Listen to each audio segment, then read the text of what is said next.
शक्तिकांत दास जी, बहुत बहुत धन्यवाद हमसे बात करने के लिए। अगर ग्रोथ की बात करें, इन्फ्लेशन की बात करें, दोनों को मुद्देनजर रखते हुए आपको किस प्रकार का रवैया दिख रहा है आगे चलते हुए? इंडिया का जो इन्फ्लेशन है, एक टाइम वैसा था कि यूक्रेन वॉर के तुरंत बाद अप्रैल 2022 को 2022 में 7.8% इन्फ्लेशन हो गया था, हेडलाइन इन्फ्लेशन अप्रैल में 2022 में।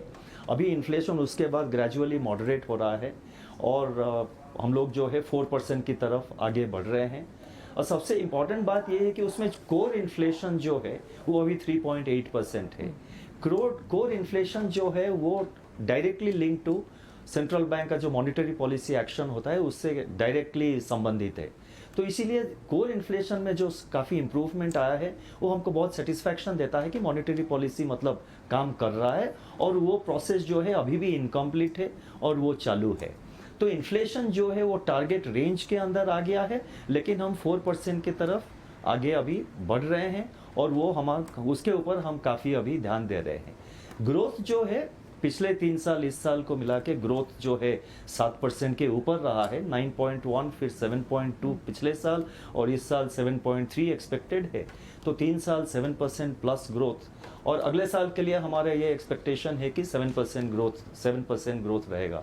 तो 4 साल लगातार 7% ग्रोथ जब होता है कोई भी इकोनॉमी के लिए वो बहुत अच्छा मतलब बहुत एक अच्छा पॉजिटिव साइन है और उसके लिए जो ज़रूरत है उसके तरफ आरबीआई का जो कंट्रीब्यूशन है हम करते रहेंगे। तो कटौती के लिए वेट करना पड़ेगा, कितना वेट करना पड़ेगा? नहीं, मैं कोई टाइमलाइन नहीं दे सकता हूँ। कटौती की बात तो अभी हमारे एजेंडा में नहीं है। मैं बहुत साफ साफ कह रहा हूँ, जो हमारा मॉनेटरी पॉलिसी है वो एक्टिवली डिसइन्फ्लेशनरी, जैसे मैंने इंग्लिश में कई सारे जगह मैंने कहा है, हमारा अभी ये प्रायोरिटी है कि इन्फ्लेशन को हम हेडलाइन इन्फ्लेशन को 4% तक हम ले जाए और वहाँ पे वो होल्ड करे। ये नहीं कि एक महीने में मतलब वो 4% हो गया और फिर हमने विक्ट्री डिक्लेयर कर दिया, वो नहीं है। 4% के पास वो उसको रहना चाहिए। सो ड्यूरेबल बेसिस में जब इन्फ्लेशन 4% पहुँच जाता है तब आप जो कह रहे हैं कोई मॉनेटरी पॉलिसी में कोई शिफ्ट इन जो पिवट जिसको कहते हैं उसके बारे में हम बात करते हैं। अभी तो बहुत प्रीमैच्योर है उसके बारे में बात करना। क्रेडिट ग्रोथ और डिपॉजिट ग्रोथ को लेके आपकी क्या राय है, क्या रवैया है? अभी कोई चिंता की कारण नहीं है।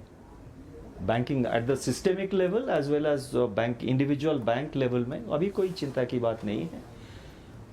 उसके तरफ हम हमेशा ध्यान देते रहते हैं, तो इसमें कोई चिंता की बात नहीं है। भारत पे किस प्रकार का रवैया है? आपने कई सारे लीडर से बात की है, क्या कह रहे हैं भारत के बारे में? बहुत कॉन्फिडेंस है।